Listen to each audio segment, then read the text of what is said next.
Azaroaren 23tik abenduaren 3 bitartean Euskaraldia 11 egun euskaraz ekimena egingo dugu Euskal Herri osoan. Euskaraldia ariketa soziala izango da. Euskararen erabilera areagotzeko, inertziak astintzeko eta herritarron eguneroko harremanetan hizkuntza ohiturak aldatzeko ariketa sozial eta kolektiboa. Baina zein izango da ariketa? Hasi aurretik galdera batzuk egingo dizkizut. Zure ingurukoekin zein hizkuntzatan aritzen zara? Senide, lagun, lankide eta herrikideekin zein da erabiltzen duzun hizkuntza? Badakizu zure inguruan zenbat lagunek ulertzen duten euskara?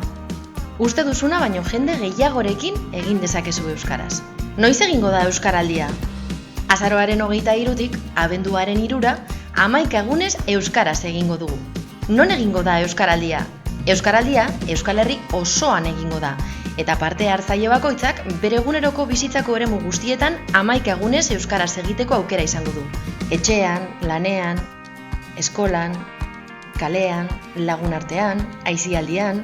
Euskaraldian parte hartzeko 2 baldintza bete behar ditugu. 16 urte baino gehiago izatea, euskara ulertzeko gai izatea. Nortzuk izango dira ariketaren protagonistak? Ahobizi eta belarriprest.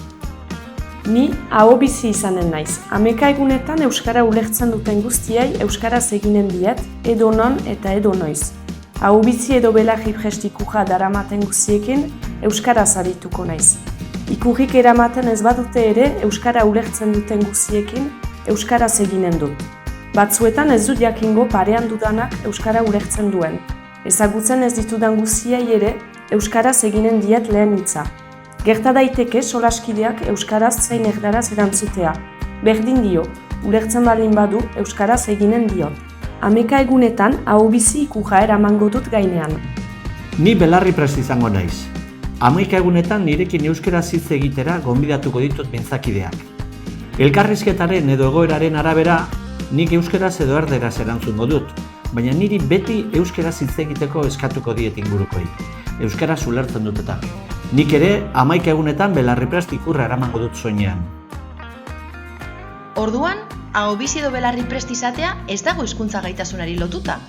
Ez, euskaraz ondo moldatzen den herritarra belarriprest izan daiteke, eta aldiz, euskaraz ondo moldatzeko bidean dagoenak ahobizi izatea erabaki dezake. Ariketa da gakoa. 11 egunez ulertzen duten guztiei euskaraz egiteko prest eta gogoz altzaude? Hala bada, ahobizi izan zaitezke. Horretarako zailtasunak aurre ikusten dituzu eta askorekin euskaraz egin arren beste batzuekin erdaraz jarraituko duzu? Orduan, belarriprest izan zaitezke eta ahobizi direnei babesa emango diezu. 2 rolak dira garrantzitsuak eta beharrezkoak, zeuk erabaki. Izen ematea, irailaren 20tik aurrera euskaraldia.eus atarian edo herriko euskaraldia batzordearen bidez. Euskaraldia 11 egun euskaraz.